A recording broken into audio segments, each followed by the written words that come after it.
পেশানিত লাগাও, কপালও লাগাও। ও কপালের মধ্যে পেশানিত লাগানি হয়েছে, নূর গোসা মারা হয়েছে, গোসার লগে আদমর অল বডি অল দেহ হয়ে গেছে গিয়া আলোকিত।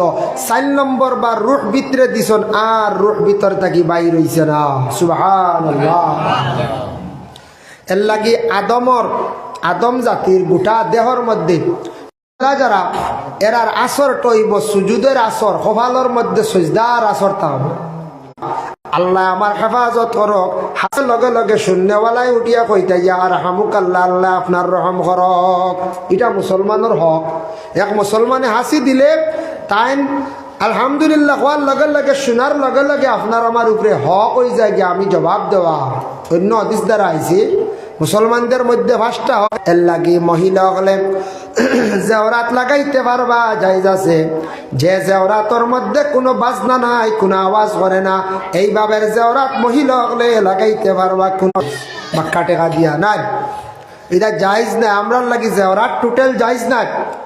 পুরুষ জাত হযরত আদম সর্বপ্রথম একা আসলা, তান কোনো জেওরাতর হুকুম আইছে না পরিধান করানি।